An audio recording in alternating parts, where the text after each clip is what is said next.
KPBS On Demand is supported by UC San Diego Park and Market in the heart of downtown San Diego, offering a flexible venue for meetings, conferences, and events of all sizes. Cityscape views, modern space, built-in AV, on-site staff, and no catering requirements. Details at parkandmarket.ucsd.edu. 5. Come on, let's do a countdown, guys. 5, 4, 3, 2, 1. Let's eat! Just a few weeks ago, Jacob Hoang, a senior at UC San Diego, stood on a stage at a crowded amphitheater on campus, pop music blasting behind him, and consumed an entire Kirkland signature rotisserie chicken. Before he dug in, he delivered a passionate speech about a club devoted to a store. There is no version of my college experience that makes sense without this club. None. The friendships, the chaos, our founder, the man who looked at the $4.99 rotisserie chicken and saw movements. You started something that on paper makes absolutely no sense. But what you actually built was a home. This home that Jacob is talking about is the UCSD Costco Club. Couldn't imagine any other brand, company, or name to do it under. Man, I love this company so much. Jacob is not alone. Around the world, plenty of people seem to genuinely love Costco, a business, a warehouse store. Costco feels like home. It's comforting. When I stress about finals, I just come to Costco and walk around, and you'll feel better. They were first to start a private label, and also, I guess, this community of a cult-like following. There's Facebook group chats of different generations where people just talk about Costco. They rely on word of mouth, and they're also a place that people love to talk about. They kind of give rise to almost an oral tradition of Costco. Costco as a company and a place to shop inspires an unusual level of devotion. And what may be the key to all of this is that people like Jacob don't just love Costco. They feel like Costco loves them back. Maybe you remember the 2006 movie Idiocracy. And one of my favorite scenes is when you go to Costco and this guy wearing a bib is like, "Welcome to Costco, I love you." Welcome to Costco, I love you. Welcome to Costco, I love you. I love that. I love that, right? It's one thing to love your neighborhood bakery or coffee shop, but it's another to feel affection for a company that brings in hundreds of billions of dollars a year. The massive scale Costco operates on is hard to overstate. There is no shortage of mind-blowing facts to be had when it comes to Costco. That's reporter Molly Fischer, who recently wrote about Costco for The New Yorker. In 2022, Costco members bought over $300,000 worth of whole cashews every week. That's half the world's cashews. When Costco began sourcing its farmed salmon, of which it buys 600,000 pounds per week, from Norway rather than Chile, it caused an upheaval in the global fishing industry. By sales, Costco is the third largest retailer in the country, behind only Amazon and Walmart. Plenty of companies sell groceries. Very few inspire such passionate fan clubs. So how did Costco do it? Today, we'll explore what makes it different and why people seem to be so obsessed with it. And we'll tell the story of the business breakthrough that gave birth to Costco right here in San Diego and changed retail in America forever. San Diego feels to me like it's, in the real sense, the cradle of Costco. And we'll also meet a group of students who today have made Costco their rallying point. And they built community at a college infamously known as UC Socially Dead. Costco Club was the only club that actually gave me a shot at letting me be who I want to be. I think that's why I love just the company, but also the fact that not only do they help facilitate and build community in my college experience, but they do that with their staff. From KPBS Public Media, this is The Finest, a podcast about the people, art, and movements redefining culture in San Diego. I'm Julia Dixon Evans.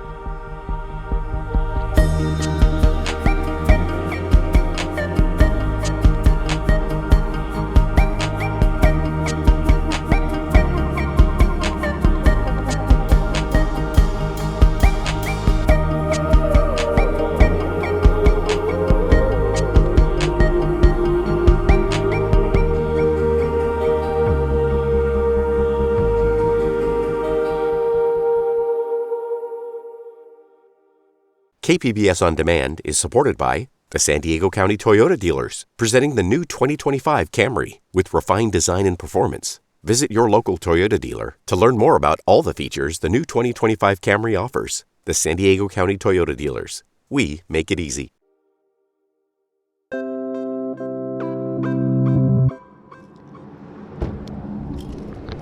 On a spring Sunday morning, just before finals started, producer Anthony and I meet Jacob in a parking lot on campus where the group is starting to assemble for a regular Costco run, their last of the school year. Julia. Nice to meet you. I feel like I'm in the presence of a celebrity. I just eat rotisserie chickens and help people go to Costco. So. All right, I want to paint a picture right now. I see like the Costco logo 3 times. You have a Costco Club shirt, Yes. name tag, and Yes. also your Costco tattoo. Yes. You heard that correctly. Jacob has a tattoo of the Costco logo on his bicep. Like, people think I was crazy for getting a tattoo. My best friends were like, Jacob, like, this might be the dumbest idea you've ever had. But I doubled down because this was by far, like, probably the best investment I've ever had. And because of the fact that we sent an email photo of this to the CEO and he loved it, he thought it was funny. The UCSD Costco Club has actually become something of a sensation. It launched in 2022 with a rotisserie chicken eating event, which has become a beloved annual tradition on campus. Thousands of students came out to see the club's founder eat an entire Costco chicken in public. And videos went so viral that the club insists it caused an actual bump in applicants to the university. The club was there for Jacob when he started at UCSD. It was super inclusive and easier to be part of than most clubs. My first year, I was an absolute reject, like trying to be a part of a club, trying to be a part of leadership, student leadership on campus, and all these pre-business, pre-professional organizations or whatever. It either I didn't click or I was just an absolute reject. Costco Club, again, in spring quarter of my first year, it was that foundation where I could find my space in my collegiate career. By his second year at UCSD, Jacob became president of the Costco Club, a title he's proudly held for 3 years. Under his leadership, the group's continued its annual chicken eating event, and they've developed an official relationship with Costco, which donated 60 chickens to the party this year. But perhaps most importantly, they're true to their roots, bringing students together on regular Costco runs. And what we do is we help students get groceries in bulk while making friends, making lovers, and making that community. Most runs draw a few dozen students, sometimes upwards of 50. We hedge the system so that we can get everyone in under like one membership or 2. But with the school term winding down, ours is a smaller one. Most of the students on our run had never met before. Introduce yourselves. I'm Madison. This is my first time. This is Satwik. This is my 5th time driving for Costco Club. Hi, I'm Jeff, and this is my first ever Costco run. Like, I've always seen Costco Club from the first time I came to UCSD. I just wanted to join because I love Costco. Okay. I haven't even been to Costco before. Oh, are you serious? I am serious. I've never been to a Costco before. Wait, this is great. So I'll show you guys a real American Costco experience for sure. I'll send a text message when we'll meet at the front, okay? Okay, sure. Awesome. All right, drive safe, and I'll see you guys, all right? We pile into each of the designated drivers' cars and head out. Since Jacob is graduating, this is his very last Costco run as club president. While we drive, Anthony asks him about his plans for the future. I will be the next CEO of Costco. Mark my words. At least according to Jacob's manifestations, he'll one day take over from current Costco CEO Ron Vacris. Like, he's a very humble guy, in my opinion, he's like one of my idols because he started out as a part-time forklift driver. Vacris is only Costco's third CEO since the company officially formed in the 1980s. By comparison, McDonald's has had 9 CEOs in the same time period. Costco's famous for its low employee turnover and stable workplace culture. Part of Costco's mythology is that its leaders start at the bottom and work their way up, devoting their lifetimes to the company. Like Vacris drove a forklift, Costco's first leader, the legendary Jim Sinegal, started out as a bagger. Would you take a job like that? Would you start from scratch at Costco? If it meant I had a shot at being CEO, I would do it without hesitation. I'm serious. But for now, Jacob is still chief executive of the Costco Club. And if part of Costco's secret is making community among its employees or among its customers who bond over it, Jacob's current role is good preparation. On the drive, longtime club member Rohan reflects on the legendary chicken-eating events the club hosts. This is something. Like they say UC socially dead, but can you really call it socially dead when there's a man eating chicken in front of the library and everybody's watching? People were saying that they ditched exams to go to the event. Incoming students said they committed to the university because of the club, but because we're able to facilitate and combat the stigma of being UC socially dead and making community. Like, 2 of the founders that I actually worked under when I was a first year, they're engaged now. Wow. And there's countless number of students in the Costco Club that have gotten in relationships, and it's beautiful. It's so not only can you find friendships, but you can find love at Costco Club. For those that are listening at home or on the bathroom toilet, we have just arrived at the Marina Boulevard Costco 401 parking lot, and now we're about to meet up at the front and go in as a team. The Marina Boulevard warehouse in San Diego, just inland of Pacific Beach, occupies a special place in Costco history. And who better to bring us up to speed than the New Yorker journalist Molly Fischer, who became our Costco expert as we prepared for the run. Like so many, Molly grew up going to Costco. Her own family shopping trips are core childhood memories. Costco was something I felt a real sense of atavistic loyalty and connection to. And so when it came up internally over here, just that there was interest in doing a Costco story, I immediately pounced and said, if there's a Costco story, I will be the one writing it. And her reporting on that story led her to this very same Costco on Marina Boulevard. It felt really important to visit San Diego because, it's the place where the people who would go on to found Costco, and they got their start in retail there working for Saul Price. Saul Price was a lawyer in the San Diego area. In the 1950s, he learned about an LA store called Fedco. The deal with Fedco was that you had to be a federal employee to shop there, but you could get great discounts. You had to be a member. A megastore with a membership, Fedco had prices so cheap they were almost illegal. Back at that time, there were minimum prices for certain goods, enforced by law. But with its membership program, Fedco got around those rules. And Saul Price and some friends loved the concept so much, they wanted to bring it to San Diego. So they started a company of their own called FedMart. And FedMart kind of was in some ways the template for a lot of things that would eventually distinguish Costco. After FedMart took off, Saul Price's next venture was an even bigger version of that same business model, and not just for government employees. He called this one Price Club. Price Club's first location was that converted airplane hangar on Marina Boulevard. The big breakthrough that Price Club made was wholesaling. So not just selling larger packages, but selling, in fact, the wholesale pallet size package of canned beans or rice or toilet paper or what have you. And by Saul Price's side through much of it was Jim Sinegal, who'd started working at FedMart as a teenager. Kind of rose through the ranks of the company. He's kind of this legendary figure. People really talk about him in reverent terms. Eventually, Jim Sinegal left San Diego and started his own wholesale warehouse store in Seattle called Costco. Years later, Costco and Price Club merged, creating the beloved company shoppers know today. Saul Price and Jim Sinegal dialed in the supply chains built on efficiency and minimizing cost. And they made money less so by selling goods at a steep profit and more by selling memberships. And they made the customer experience so good that more than 90% renew each year. Jim Sinegal, he very much cultivates this man of the people image as CEO. He famously takes relatively modest compensation compared to CEOs of other companies that are successful on the scale of Costco. He always is photographed wearing a Costco name tag, just like any warehouse employee. Sinegal and Price's stripped-down, humble approach helped create a company that holds this seemingly bizarre place in so many people's hearts.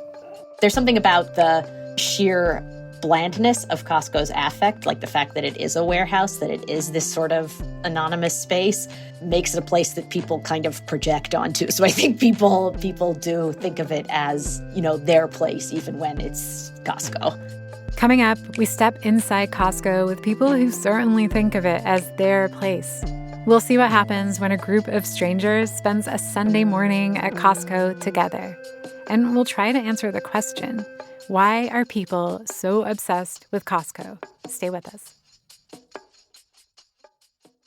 KPBS On Demand is supported by Walter Anderson Nursery, family-owned and operated since 1928, providing San Diego with gardening expertise and independent service for 4 generations. For more information, visit walteranderson.com.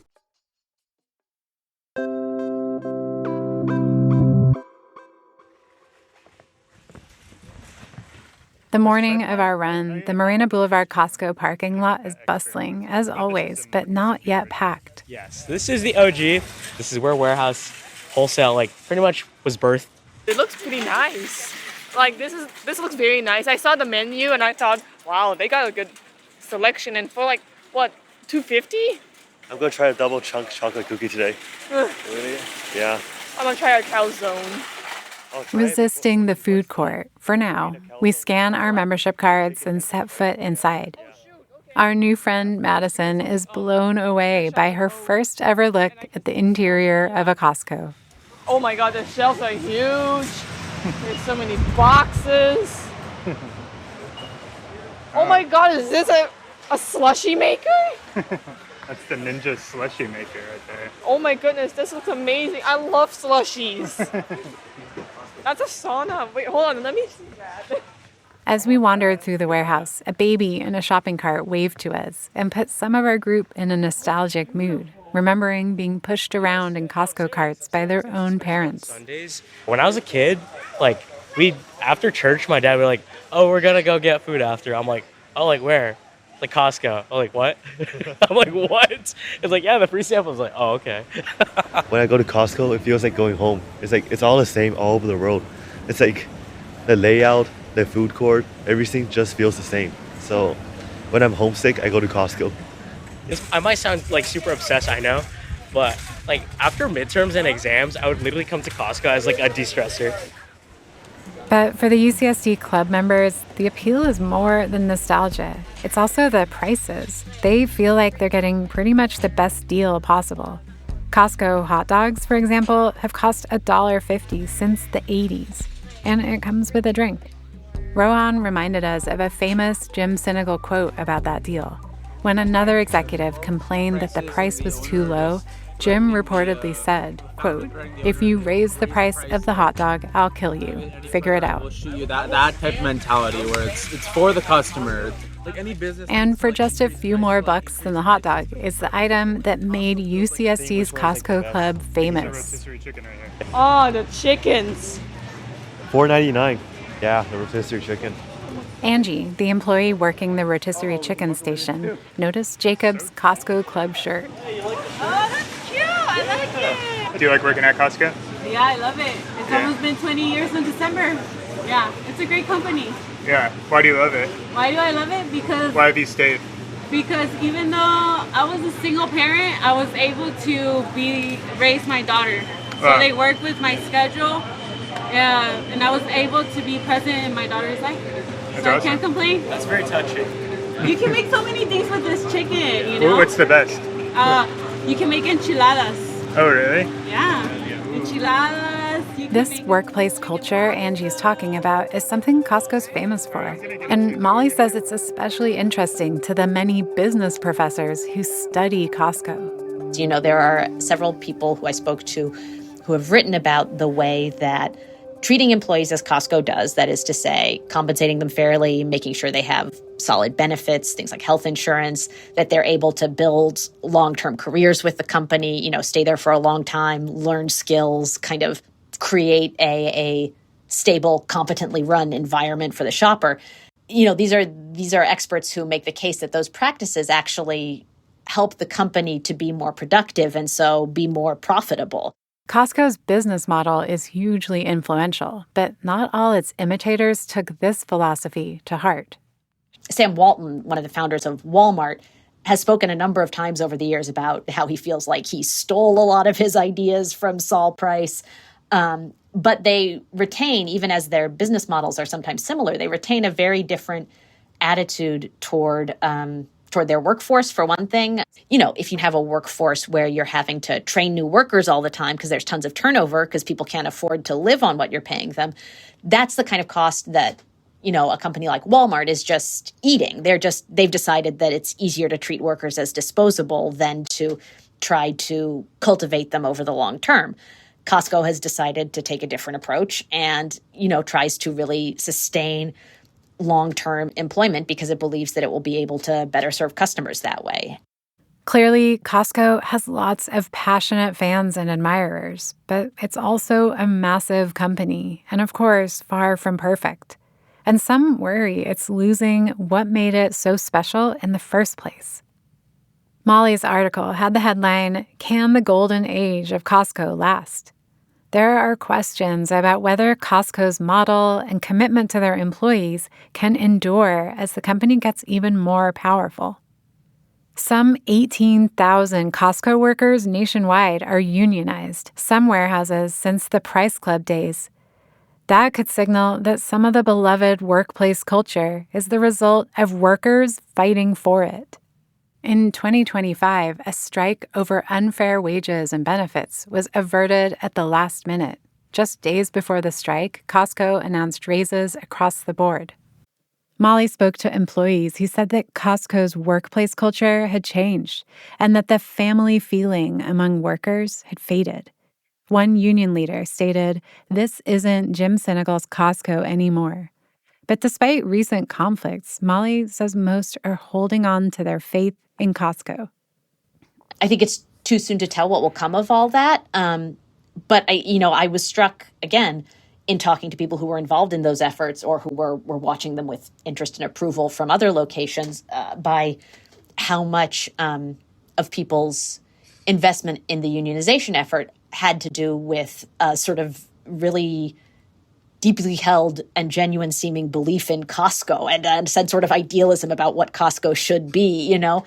That idealized view of a company gets to the heart of our biggest question about this Costco craze. Why would you say that people are so obsessed with Costco? I'm trying to think of how best to distill this. You know, I think part of it is, as one devoted Costco shopper and also Costco employee told me, people have attached a certain sense of their morals or identity to Costco. I think that more than a lot of companies, it's a company that people do think of as doing the right thing, doing right by its employees, you know, ultimately being in some sense a force for good in the world. And there aren't a lot of major retailers about which you can say that. You know, I think people sense that they are getting a good deal, but also not actively making the world a worse place goes a long way toward insinuating Costco into their hearts.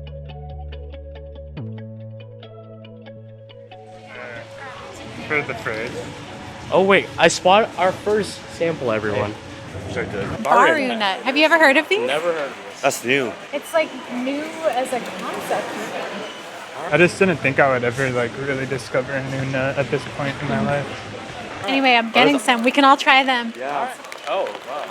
We have the Mountain Valley glass sparkling water, 12-pack, 750 milliliter for $21.49. All right, bottoms up, everyone. Yeah, sorry. Cheers. Cheers. Costco Run 24. We loaded up a shared cart with all of our purchases and checked out in batches. $9.99. Then we end our run how every Costco Club run ends, at the food court. As everyone digs in, Jacob hangs back and watches, honestly kind of reminding me of a proud dad. It's the fact that they're coming to Costco, getting the best deals available, as well as like collaborating with one another, or even like an absolute stranger in the group, splitting toilet paper or splitting a rotisserie chicken or whatever, right? So. How'd you like the experience of coming with the group? Really fun. Yeah? Okay. I got to know the ropes of all this whole place.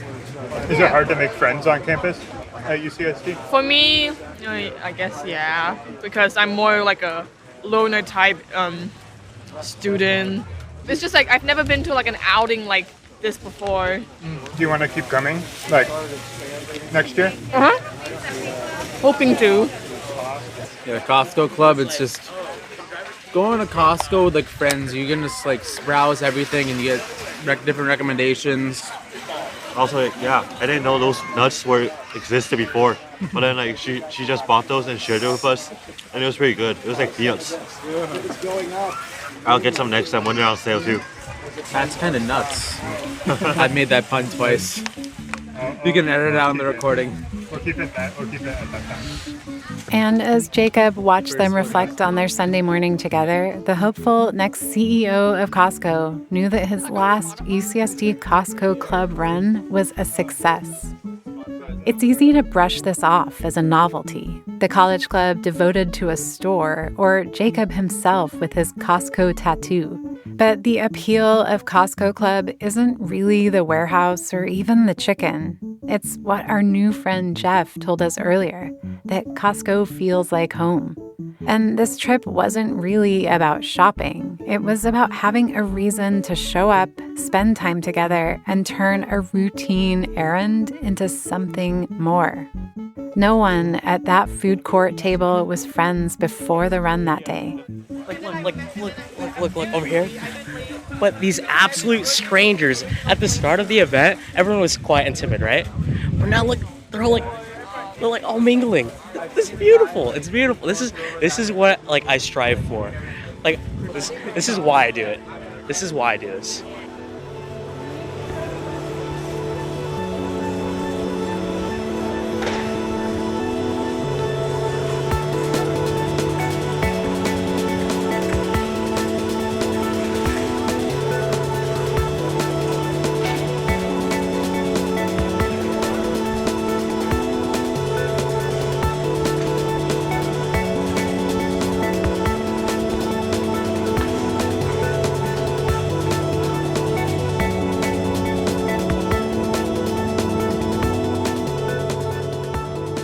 Special thanks to Molly Fischer, Jacob Hoang, and our UC San Diego Costco Club run companions, Jeff, Madison, Rohan, and Satwick, and to Angie at Costco. Thank you also to KPBS's Laura McCaffrey for braving the rotisserie chicken eating contest. Check out that video on our episode webpage. The Finest is a production of KPBS Public Media in San Diego. I'm your host, Julia Dixon Evans. Our producer is Anthony Wallace, who also composed the score. Ben Redlosk is our engineer, and Chrissy Wynn is our editor. This episode was written and researched by Anthony and me.